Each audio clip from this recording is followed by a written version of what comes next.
Welcome back to the Global Business Report here on the Rise News. The beauty and personal care market in Nigeria projected to generate about $9.7 billion in revenue by, I guess, the end of this year. Market is expected to grow at an annual rate of 13.42% from 2024 to 2028. Largest segment, personal care, 4.3 billion. Online sales, 2.8% of total revenue, so that's got to grow. As far as the demand, natural organic products are increasing. Let's take a look at what else we've got in this sector. We've got the impact of inflation on Nigeria's beauty industry. So increased product prices, most of which I'm guessing are imported, reduced consumer spending because disposable income is falling, supply chain disruptions, higher manufacturing costs, and then a slowed market growth. So that, of course, is a headwind to the data that we just put the first time about the projected growth from 2024 through to 2028. So inflation, of course, which will be discussed at this afternoon's Monetary Policy Committee meeting, is one of those headwinds that is facing the beauty segment, 34.19%, which is where we are year on year. So that is one of the challenges that is being faced. Now, we did have, of course, from Abimbola Abby, our special report on the beauty industry, and she actually pinpointed that the skincare segment is projected to grow. I think she said it's about $177 billion by 2025 or so. Let's take a listen. While the cosmetics brands have found their place on the global market, the skincare industry is right on its tail with potential to overtake it at a projected value of $177 billion by 2025.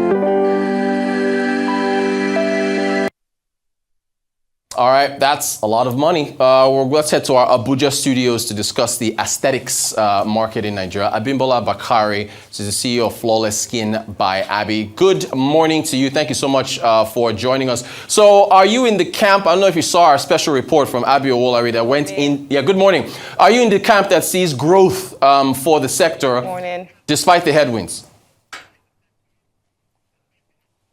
Absolutely. So the aesthetic industry has really grown tremendously. And again, to begin this segment, I am Abby Bakare, and I'm here in Abuja. So we've seen a huge trend and a huge growth in the aesthetic industry, not just only in Nigeria, but globally as well. So as we all know, the aesthetic industry is something that has really has made a big impact globally, on a global scale. And I'm actually really beginning to see that here in Nigeria. So help me understand, who's your clientele? Is it mostly women that are treating certain, skincare issues? How does this work? Who's the clientele? So the ideal client really, I would say 80% of our clientele are women for sure. But right now we're seeing a big trend with men as well. So the aesthetic industry, as you know, is made up of non-invasive procedures, very minimally invasive, non-surgical, which is what everybody is really going towards right now at the moment. The surgical part is still big, but everybody is looking for a faster, safer, and easiest way to really look good. What we're seeing right now is a trend of a lot of aging population wanting to stay young. So that has really taken over the global scale and really has made a huge impact. So again, I would say 80% women, but we're seeing a big trend in the men population as well. So since this is a quasi-medical, you said non-invasive and so on, do you need who licenses you? If you're a player in the segment, how do you get licensed? Who's your regulator and stuff like that? So in this industry, you have to for sure have a medical director. So this is basically, you're dealing with medical doctors, surgical doctors, plastic surgeons, aesthetic nurses. So this is basically more of a medical field. It's just not the typical day spa you see around. So who licenses you, back to your questions, you have to have, of course, a medical director, a medical doctor, and the Ministry of Health as well also do play a big role in inspecting a facility, making sure that you're licensed properly to carry out these procedures. Fantastic. So now I want to ask you how you generate your business, because I'm guessing it's on referrals. How do you generate? There's advertising and everything else, but how much of a role does referrals play in drawing or pushing clients to all the players that are in the sector? Well, the referral right now, of course, with everything is marketing. So the first thing, of course, Google has been a big driving force. Instagram has taken over, TikTok. But the best referral, as we say, is a client referral. So when you have your clients come into your facility, they get the results they want. Like for me, speaking personally at my facility, Flawless Aesthetic Center, which is also Flawless Skin by Abby Med Spa, which is our skincare division. But right now, we are now known as Flawless Aesthetic Center. The clients we have treated over the years have seen amazing and transformative results. So a big part of my referral basically is based on just clients who have seen results, referring their family, their friends, and of course, we're big on Instagram, Google. So the aesthetic industry really has exploded. So you can go online on Google and not find anything related to skincare or derma fillers, Botox, skin tightening. It's just so much. It's amazing. Okay, so and thanks for clearing this up, because my initial understanding is that there would be a link to dermatologists, for example. So, and maybe, help me out here. If you've got, because you mentioned the fact that you've got to have a medical doctor or something to that effect, or medical director, and then right. also, so are there cases where referrals can come from prescriptions or from the actual medical industry over to you guys in the aesthetics? Is there a link there?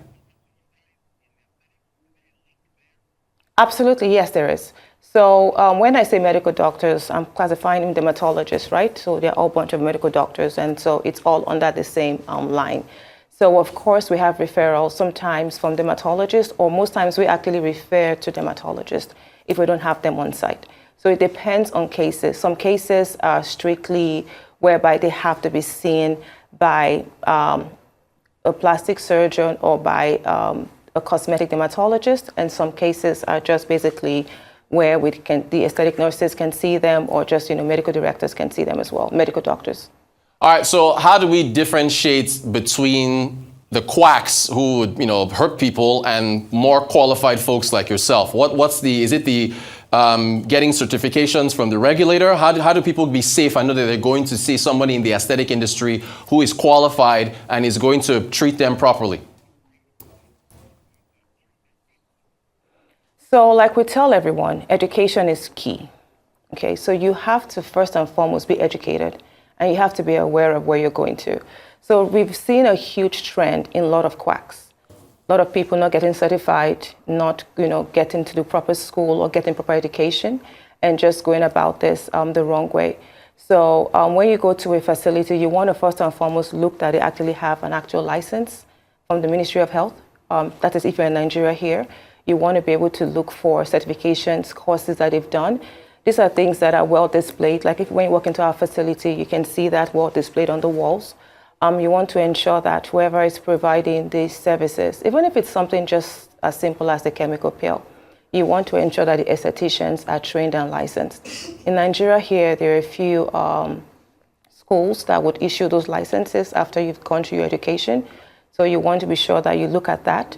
Internationally, globally, which we are also a United States Medical Spa based in Nigeria, there are a lot of certified places that actually would certify you after you've gone through intensive training. So again, I always say education is key. We want our clients to be educated, know exactly where you're going to. Don't just be driven by price. I see that a lot. Everybody's looking for the cheapest thing out there. Sometimes the cheapest is not always the best, and it's not always the safest. So like the way we operate here at Flawless Aesthetic Center, where we sell our clients, safety is important. And one thing we always ask clients, when you're looking for an aesthetic treatment, what is the most important thing to you? Is it just the price, or is it the safety and result? So we are big on safety and giving our clients exceptional results. All right, now I'm glad... Safety for sure is key. Great stuff. I'm glad you mentioned price, because we have a monetary policy committee meeting later on today, and the central bank is going to be talking about inflation. We all know what's been going on with the rise in prices. I think the front cover of today's Guardian said that about 30,000 businesses have closed because of the rising cost of doing business. So how has the macroeconomic headwinds affected you? I saw one of your videos online, and you got a lot of equipment. I imagine that all that equipment is imported and not made here. So can you speak to the price challenges that you face doing business here? To be very honest, more than all times, this is actually the first time that I have seen the Naira devaluation this bad. And for this industry where we pride ourselves in giving our clients the absolute best, we sell confidence. We want people to look good and stay good, because when you look good and, feel good, you're able to operate at your highest, frequency. But the Naira devaluation and inflation has really impacted this industry negatively. So for instance, as you said, the equipment. So we are a US-founded medical spa, and everything we do is highly regulated by the FDA. So that means that all our products, equipment, everything we do, training is all from the US. We're just based in Nigeria, but everything we do is based off, the US policies and standards. So for me personally, that has been a huge challenge. And I can imagine other, genuine aesthetic practices out there, what they have to face. The cost of labor has gone up for sure, even just locally, because now to get the best talents, the salaries have to increase, right? You have to get them, you can't just get them at a lower cost. It has to be very high. The cost of even bringing this equipment in is extremely high. The cost of having to change Naira to dollars is extremely high to be able to get this equipment in the country. So everything has gone up. And of course, because of the inflation, that has really affected our consumer spending habits. So you would have a client who typically will come into the practice. Usually we want to get, like, for instance, a couple of syringes of fillers, but then they're having to go down to 1 or 2 syringes. So this is where you have to really figure out where, and like I say, this cannot be an industry or for a medical spa owner. It can be about the money, because really you're in the wrong industry. This is about passion. And so we're trying to navigate ways to offer our clients, because we will not compromise on the quality of what we have to offer. So we're looking for ways to offer our clients the best care and the highest standard, as we've always done, but also trying to figure out how to really deal with this very crazy economy right now. All right, what do you say to people who say you should take care of your skin naturally? Like if you eat cucumbers or broccoli, drink lots of water and hydrate, exercise, isn't that a good way to take care of your skin? Well, what would be your response to that, rather than going through doing procedures? Well, to each his own. And for skincare, drinking water, of course, is important. There's some basics, right? You have to eat healthy. You have to get enough sleep. You have to exercise. That is just part of your general wellness. So this is something that we encourage all our clients, regardless of whatever procedure you want to do. It's just basic principle. Drink water, stay well hydrated, because that helps your skin really glow and keeps your skin well hydrated. It keeps you hydrated. You want to be able to really protect yourself from the sun. You want to eat healthy. So that is just basics. But that also, keep in mind that every day we're aging. We're still going to lose volume, right? We're still going to have some wrinkles and fine lines.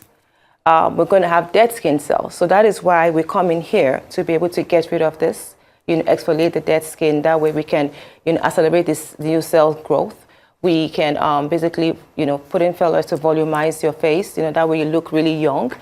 Looking young is in now. Nobody wants to look 70 and look like you're 70. You want to look 70 and look like you're 40. So that is what is the trend. That is what is in. And that is what we strive at doing, but in a very safe way. So again, the basics, drink water, exercise, sleep well, those are basics, fundamentals. But then you also, if that is something that is for you, you want to ensure that you're looking good at all times. Fantastic conversation. Abimbola Bakare, CEO of Flawless Skin by Abby. We really appreciate the very informative discussion this morning. Thank you so much for your time. Really appreciate it.